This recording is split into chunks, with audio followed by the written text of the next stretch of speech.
श्री शिवाय नमस्तुभ्यम। हर हर महादेव। दोस्तों, आप सभी लोग जानते हैं कि 19 मई 2026 यानी मंगलवार को पड़ रही है ज्येष्ठ अधिक मास महीने की तृतीया तिथि। और दोस्तों, ये वो तिथि है जो ज्येष्ठ महीने में पड़ने वाली सबसे बड़ी तिथि है, क्योंकि यह मंगलवार के दिन पड़ रही है और इसका बहुत ही बड़ा और विशेष महत्व होता है। पूज्य गुरु जी ने कहा है, अगर कभी भी मौका लग जाए और ज्येष्ठ महीने की तृतीया तिथि मंगलवार को पड़ जाए तो आप लोगों को 11 चावल के दाने वाला उपाय तो अवश्य ही करना चाहिए। और इन दोनों का संयोग बहुत ही कम आता है। और दोस्तों, पूज्य गुरु जी ने अपनी शिव महापुराण की कथा में बताया है, इस दिन आपको 11 चावल दाने वाला उपाय तो अवश्य ही करना चाहिए, क्योंकि ऐसा दिन पूरे साल में सिर्फ एक ही बार आता है। और दोस्तों, आप सभी लोग जानते हो कि मंगलवार का अगर सबसे बड़ा कोई उपाय है तो वो 11 चावल के दाने वाला उपाय है। तो दोस्तों, इस मंगलवार के दिन आप लोगों को इस 11 चावल दाने वाले उपाय को जरूर करना है। बहुत सारे लोग होंगे जिन लोगों ने इस उपाय को न किया हो, मतलब पूरा साल निकल गया और उन्होंने किसी भी दिन इस 11 चावल के दाने वाले उपाय को न किया हो। पर दोस्तों, आपके पास एक आखिरी मौका बचा हुआ है, जो कि 19 मई के दिन है। तो इस दिन आप लोगों को इस वाले उपाय को जरूर कर लेना है। भले ही आपने पूरे साल भर इस उपाय को ना किया हो, पर अगर आपने इस ज्येष्ठ महीने में पड़ने वाली तृतीया के दिन अगर इस वाले उपाय को कर लिया तो आपको इस उपाय को करने का वो फल मिलेगा जिसकी आपने कभी कल्पना भी नहीं करी होगी। इसीलिए आप लोग इस वाले उपाय को एक बार जरूर कर लेना, ताकि आप लोगों के हाथ से यह मौका ना जा सके और आपको इस उपाय को करने का फल मिल सके। दोस्तों, ये उपाय पंडित जी ने अपनी अभी की ही शिव महापुराण की कथा में बताया है, जिस उपाय को आज हम आपको बहुत अच्छे से समझाने वाले हैं। इस वीडियो को देखने के बाद इस उपाय को समझने के लिए आपको कोई और वीडियो को देखने की जरूरत नहीं पड़ेगी। तो चलिए दोस्तों, उपाय को शुरू करते हैं। देखिए, यह इस ज्येष्ठ महीने के मंगलवार के दिन यह इतना खास होता है, इतना महत्वपूर्ण होता है। देखा गया है कभी कभी बड़े बड़े पूजा पाठ अनुष्ठान से जो मनोकामना पूर्ण नहीं होते, वो इस ज्येष्ठ महीने के तृतीया के दिन एक छोटे से उपाय करने से ही आपकी मनोकामना पूर्ण हो जाती है। और बहुत सारे लोगों ने इस उपाय को किया भी है और उनको इस उपाय को करने का फल भी जरूर मिला है। अगर आप लोग भी इस उपाय को मंगलवार तृतीया के दिन करना चाहते हैं तो आप इस उपाय को पहले अच्छे से समझ लेना, सुन लेना, उसके बाद करना। आपको इस उपाय का फल जरूर मिलेगा।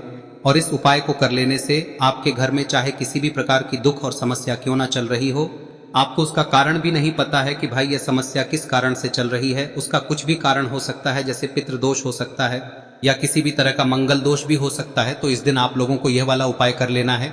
यह एक ऐसा उपाय है जिस उपाय को अगर किसी विशेष दिन पर किया जाए तो भाई उस विशेष दिन का जो है वह तो हमें मिलता ही मिलता है, पर हमने उस दिन पर इस उपाय को किया है तो हमें उससे भी बड़ा फल मिलता है और फल बहुत जल्दी मिलता है, क्योंकि आप इस उपाय को बहुत ही बड़े और विशेष दिन पर कर रहे हो।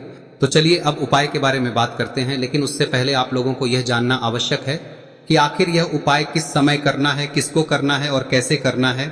तो चलिए हम आगे आपको वीडियो में एक एक करके बता देते हैं, लेकिन उससे पहले अगर आप लोग हमारे चैनल पर नए हैं तो हमारे चैनल को सब्सक्राइब कर लेना और इस वीडियो को लाइक करके कमेंट बॉक्स में श्री शिवाय नमस्तुभ्यम ओम नमः शिवाय जरूर टाइप कर देना। और अपने फायदे के लिए, गरीबी दूर करने के लिए इस वीडियो को पूरा देखकर जाना, तभी आपको लाभ की प्राप्ति होगी। यदि आज आपने वीडियो को बीच बीच में से देखा, काट काट कर देखा, तो आपको जीवन में कभी सफलता हासिल भी नहीं। तो दोस्तों, इस 11 चावल के दाने वाले उपाय को हमें इस मंगलवार के दिन कैसे करना है, किसको करना है, किस समय करना है और कहां पर करना है, ये सारे सवालों के जवाब आपको इस वीडियो में मिल जाएंगे। और जो ये वीडियो देखेगा भाई, उसको 11 चावल के दाने वाला उपाय जरूर करना चाहिए, क्योंकि इस दिन एक चावल के दाने का भी बहुत ही बड़ा और विशेष महत्व होता है। और जब बात आ जाए 11 चावल के दाने की, तो ये सोने पे सुहागा वाली बात हो जाती है और ये एक बहुत ही बड़ा उपाय हो जाता है इस मंगलवार तृतीया तिथि। तो अब दोस्तों, इस 11 चावल के दाने वाले उपाय को आखिर करना किसको है, सबसे पहले हम लोग वो बात जान लेते हैं। तो देखो, घर की जो बड़ी माताएं बहनें होती हैं, उन माताओं बहनों में से कोई भी एक बड़ी माता बहन इस वाले उपाय को कर सकती है। और दोस्तों, अगर आप चाहें तो अपने घर में से सभी सदस्यों को भी इसको करवा सकते हैं। अगर किसी व्यक्ति की खुद की कोई मनोकामना है, खुद की कोई दुख और परेशानी है जो कि वो अपने लिए ही करना चाहता है इस वाले उपाय को, तो वह खुद अपने लिए भी कर सकता है। बाकी अगर कोई घर में से ऐसा है जो कि अपने पूरे घर परिवार की सुख और शांति के लिए ये वाला उपाय करना चाहता है, तो भाई वो भी कर सकता है, उसमें भी कोई दिक्कत वाली बात नहीं है। कहने का मतलब यह है कि इस उपाय को हर के सदस्य भी कर सकता है और पूरे घर परिवार के सदस्य के लिए घर की बड़ी माताओं बहनों में से कोई एक माता बहन भी कर सकती है। माताएं बहनें अगर घर में उपस्थित ना हो या वो ये वाला उपाय ना कर पा रही हो, तो फिर घर का कोई बड़ा सदस्य भी इस 11 चावल के दाने वाले उपाय को कर सकता है, चाहे फिर वो पुरुष ही क्यों ना हो, उसमें कोई भी दिक्कत वाली बात नहीं है। अब दोस्तों, इस 11 चावल के दाने वाले उपाय को हमें करना कहां पर है, हमें इसे शिवजी के मंदिर में जाकर करना है। बहुत सारे लोग प्रश्न करते हैं उपाय को करते समय, क्या हम इस उपाय को घर पर कर सकते हैं? तो इस वाले उपाय को आप घर पर नहीं कर सकते हो। इस वाले उपाय को करने के लिए आपको शिव जी के मंदिर ही जाना पड़ेगा।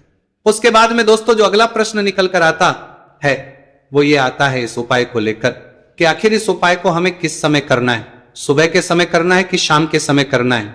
तो देखो इस वाले उपाय को आप लोग सुबह के समय भी कर सकते हो और शाम के समय प्रदोष काल में भी कर सकते हो।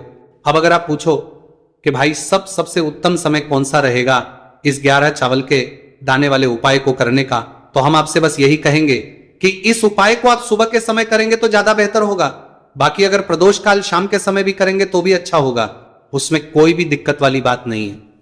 तो अब दोस्तों जो अगली सबसे बड़ी और महत्वपूर्ण बात आती है वो ये आती है कि सुबह अगर हम उपाय को करेंगे तो हमें कितने बजे से लेकर बजे तक के बीच में करना है, और शाम के समय प्रदोष काल में करेंगे तो हमें कितने बजे से लेकर कितने बजे के बीच में करना है। तो देखो सुबह जितनी जल्दी हो सके आप उपाय को करने की कोशिश करना। बाकी अगर किसी कारणवश लेट भी हो जाओ, थोड़ी देर भी हो जाए, तो 10 या 11 बजे तक भी आप उपाय कर लेना, पर 12 बजे से ज्यादा देरी ना हो, ठीक है, इस बात का ध्यान रखना। उसके बाद में दोस्तों अगर शाम के समय प्रदोष काल की बात करें, दोष काल का जो समय है होता है वो शाम के 6 बजे से शुरू हो जाता है। मतलब शाम के 6 बजे से लेकर 7 बजे के बीच का जो समय होता है यह समय प्रदोष काल का समय होता है। पर अभी जो मौसम चल रहा है इस मौसम में जो है शाम बहुत देरी से होती है, तो आप इस उपाय को 7 या 8 बजे के बीच में भी कर सकते हो। मतलब शाम के 6 बजे से रात 8 बजे के बीच में आप कभी भी इस वाले उपाय को कर सकते हो, उसमें कोई भी दिक्कत वाली बात नहीं है।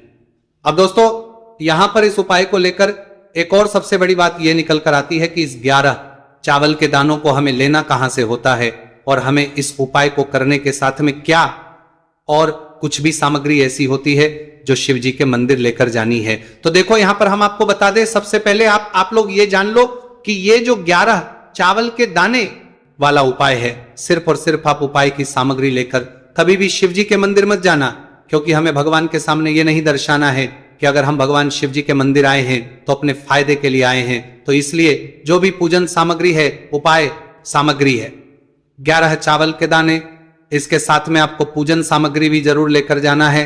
देखो अगर सुबह के समय उपाय कर रहे हो तो सीधी सी बात है, 1 लोटा जल तो आप लेकर जाओगे ही जाओगे। वही 1 लोटा जल अगर मिट्टी का जल हो तो बहुत अच्छा रहेगा। मिट्टी का जल कैसे बनाया जाता है इसके लिए हमने पहले से बहुत सारी वीडियोस बना दी है। आपके पास इस दिन एक आखिरी मौका रहेगा मिट्टी का जल शिवजी पर चढ़ाने का और उपाय को करने का, बहुत बड़ा आपको इस दिन फल मिलेगा। तो इसलिए इस दिन हो सके तो भाई मिट्टी का जल चढ़ाना, तो अपने साथ में कम से कम 1 लोटा जल तो आपको लेकर जाना ही जाना है। अगर मिट्टी का जल नहीं है तो घर का जल भी आप इस्तेमाल कर सकते हो। इसके अलावा जो भी पूजन सामग्री है, देखो 11 चावल के दाने ये अलग आपके रहेंगे और जो आपकी पूजन सामग्री रहेगी वो अलग रहेगी। पूजन सामग्री में आप जो भी चीज लेकर जाना चाहे वो लेकर जा सकते हैं, उसमें कोई भी दिक्कत वाली बात नहीं है। वही अगर हम बात करें शाम के समय की, तो शाम के समय शिवजी पर जल नहीं चढ़ता है, इसीलिए शाम के समय आप लोग एक दीपक तैयार कर ले जो कि गोलबत्ती का, आटे का, शुद्ध देसी गाय का घी का होगा है। इस बात का आप लोगों को ध्यान रखना है और इस दीपक को आपको घर से जलाकर नहीं लेकर जाना है, भगवान शिव जी के मंदिर में जाकर ही जलाना है। इस बात का भी आप लोगों को ध्यान रखना है। अब दोस्तों यहां पर हमें इस बात को समझना है कि ये 11 चावल के दाने हमें लेना कहां से है, क्या हमें दुकान से लेकर आना है या हमें अपने घर से लेना है या कहां से लेकर आना है और कौन से चावल लेना है, क्योंकि चावल भी बहुत प्रकार के होते हैं। तो देखो इन सभी सवालों के जवाब आप लोग एक बात में सुन लो कि भाई ये जो है इस उपाय में आपको ये नहीं देखना है कि भाई कौन से चावल है कौन से चावल नहीं है, बस जो भी चावल ले रहे हो वो चावल का दाना सबूत होना चाहिए, मतलब साबुत होना चाहिए, टूटा हुआ नहीं होना चाहिए, कटा पीटा नहीं होना चाहिए। ये बात आपको ध्यान रखना है। बाकी आपका चावल बासमती हो या सादा चावल हो या कोई सा भी चावल हो, उसमें कोई भी दिक्कत वाली बात नहीं है। तो सीधी सी बात है कि आपके घर के रसोई घर में जहां पर आप भोजन बनाते हो वहां पर जो भी चावल आपके उपस्थित हो उन चावलों में से अपनी 1 कटोरी लेना या 1 मुट्ठी चावल अलग से निकाल कर रख लेना, क्योंकि हम 11 चावल ही यहां पर इस उपाय में लेने वाले हैं। तो हमें ये चावल के दाने गिनकर निकालने पर डटेंगे, इस बात का आप लोगों को ध्यान रखना है। तो अपने उस चावल की कटोरी में से या चावल में से 11 ऐसे चावल के दाने आप लोग निकाल लो जो कि टूटे हुए ना हो, कट्टे पीटे ना हो, जिनमें कोई दाग ना लगा हुआ हो, है ना। अच्छे साबुत चावल के दाने 11 दाने आप लोग निकाल कर रख लो और इन किसी भी एक कागज की पुड़िया में या किसी एक छोटी सी कटोरी में आप लोग रख लो, ताकि यह सुरक्षित रहे, आपके एक भी चावल का दाना इधर उधर ना हो और आपका उपाय भी पूरा अच्छे से हो जाए। तो भाई जैसे ही आपका उपाय की जो सामग्री है 11 चावल के दाने ये तैयार हो जाते हैं, उसके बाद में आपको जो भी अपनी पूजन सामग्री है सुबह के समय कर रहे हो तो एक लोटा जल या पूजन सामग्री जो लेकर जाना चाहो उसकी भी तैयारी कर लेना, और किस समय जा रहे हो तो भाई अपना जो दीपक है उसे तैयार कर लेना, ठीक है। और उपाय को करते समय शुद्धता का विशेष रूप से ध्यान रखना, ठीक है। सुबह सुबह स्नान करने के बाद ही उपाय को करने की आप लोग तैयारी करना।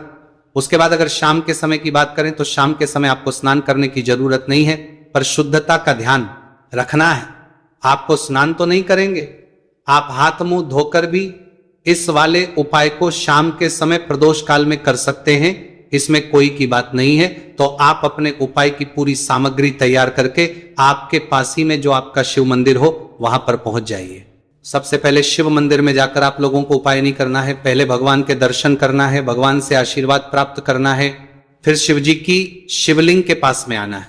शिवलिंग के पास में आने के बाद आप जो पूजन सामग्री लेकर आए हुए हैं, जैसे कि सुबह गए हुए होंगे तो एक लोटा जल और जो भी पूजन लेकर आए हैं आप उनसे भगवान शिव जी की पूजन कीजिए। सबसे पहले तो एक लोटा जल ही चढ़ेगा, उसके बाद में आपकी पूजन सामग्री चढ़ेगी। उसके बाद में अगर दोस्तों शाम के समय अगर आप इस उपाय को कर रहे हो तो अपने साथ में कम से कम एक जो दीपक है गोलबाती का जो आप अपने साथ में लेकर गए हो, उस दीपक को मंदिर में जाकर अपनी माचिस से जलाना है और उस दीपक को शिवलिंग के पास में रखना है, ठीक है। इस दीपकों के बाद ही आप लोगों को अपना ये वाला उपाय शुरू करना है, और दीपक को ज्यादा पास में मत रखना, वैसे भी गर्मी पड़ रही है, भगवान शिव जी को आंच नहीं लगनी चाहिए, है ना। तो भाई जैसे ही आपकी पूजा अर्चना हो जाती है आप भगवान शिव जी को प्रसन्न कर लेते हैं। उसके बाद में शिवलिंग के पास ही में आप कहीं पर बैठ जाइए, सामने या आसपास जिस जगह पर आपको बैठना हो वहां पर बैठ जाइए और अपने वो 11 चावल के दाने अपने सामने निकाल कर रख लीजिए, क्योंकि अब यहां पर करने की आपको तैयारी करना है। और इस तरीके से जब आप उपाय करेंगे पूजन सामग्री करने के बाद, पूजन अर्चना करने के बाद, तो आपको उपाय का फल बहुत जल्दी और बहुत बढ़ा होकर मिलेगा। तो अपने 11 चावल के दाने अपने सामने निकाल कर रख लेना, और ये जो उपाय है ये आपकी सीधे हाथ की हथेली से होगा, इसलिए इस बात का भी विशेष रूप से ध्यान रखना है। तो सीधे हाथ की हथेली का प्रयोग करके ही आप लोग अपना इस वाले उपाय को करना। अपने सामने जो भी आपकी कागज की पुड्डियां हैं उसको रख लो, या कटोरी है तो भाई उसे अपने सामने रख लो और अपने वो 11 चावल के दाने निकाल लो, ठीक है। उसके बाद में दोस्तों अब आपको क्या करना है कि शिवलिंग आपके सामने होगी, तो आपने वो 11 चावल के दाने एक एक करके आपको शिव जी के शिवलिंग के ऊपर चढ़ाना है। कहां पर चढ़ाना है?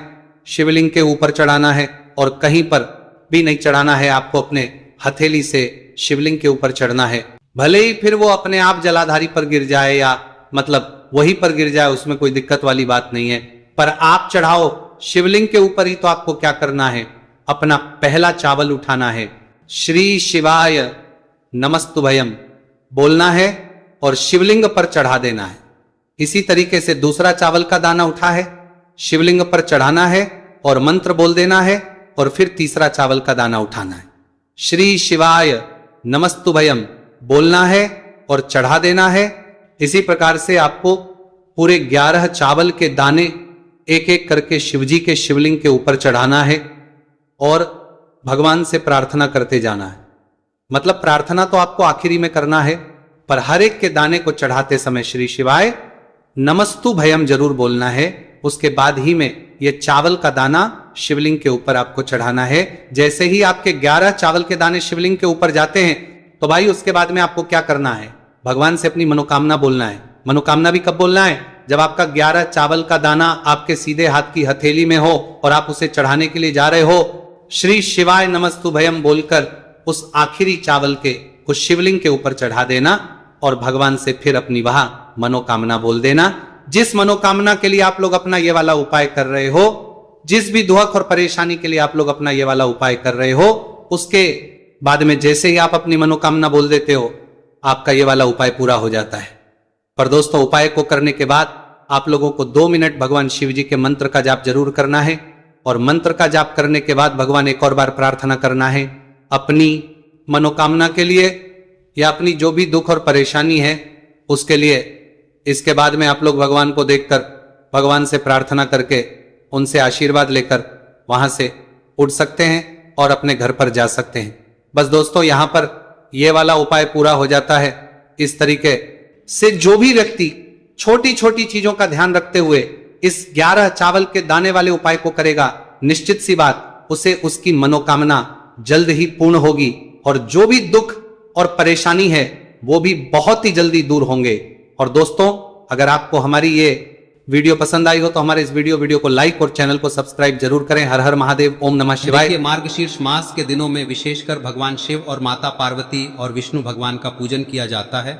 अब साथ ही साथ पूर्णिमा का दिन भी पड़ गया है, तो ऐसा समझ लीजिए आपके जीवन में धन भी आएगा, सुख भी आएगा, धन बढ़ेगा भी और साथ ही साथ आपके जीवन के सारे संकटों को भगवान शिव जी दूर कर देंगे। तो चलिए सबसे पहले बात कर लेते हैं सबसे पहले उपाय की, जो कि गुरुवार वाले दिन आपको विशेषकर करना है। और इस उपाय को करने से आपकी कोई भी ऐसी इच्छा, कोई भी विश जो अभी तक अधूरी है, पूरी नहीं हो रही है, तो आपकी बड़ी से बड़ी विश और मनोकामना भी पूरी हो जाती है जब आप गुरुवार पूर्णिमा वाले दिन इस पहले उपाय को कर लेते हैं। तो देखिए, आप सभी जानते हैं कि श्री हरि विष्णु जो है उन्हें तुलसी दल सबसे प्रिय है। बिना तुलसी माता के श्री हरि विष्णु अधूरे हैं और बिना तुलसी पत्तों के श्री हरि विष्णु का भोग अधूरा है।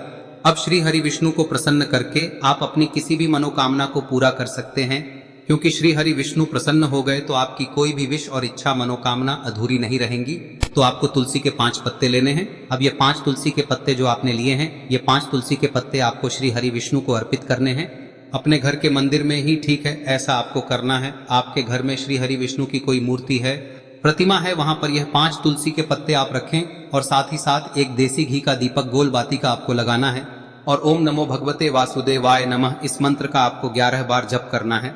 देखो मंत्र कौन सा है, ओम नमो भगवते वासुदेवाय नमः, और फिर श्री हरि विष्णु से अपनी विश, अपनी इच्छा, अपनी मनोकामना कह देना और फिर देखना आपकी विश और इच्छा, जो भी आपकी मनोकामना है, जो भी अपने जीवन में आपको चाहिए। अगर निर्धनता बहुत है, आप अपने घर से गरीबी को दूर करना चाहते हैं, या फिर धन आपका बढ़ता नहीं है, आप चाहते हैं कि आपका धन बढ़े, या फिर आपके घर में फिजूल खर्ची बहुत होती है, पैसा आपके पास नहीं रुकता है, आप चाहते हैं कि पैसा आपके पास रुके, या फिर घर में कोई व्यक्ति ऐसा है जो बहुत बीमार रहता है, या फिर किसी का विवाह नहीं हो पा रहा है, तो जो भी आपकी इच्छा है, जो भी आपके विश है, बस एक बार श्री हरि विष्णु से कह दे। दिन है, साथ ही 7 साल का सबसे बड़ा दिन है।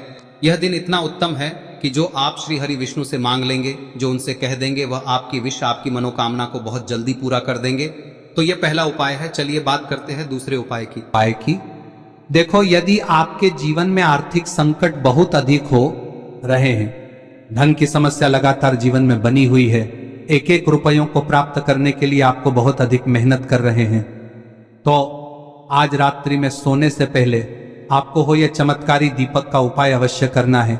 या फिर यदि आपका जो व्यापार है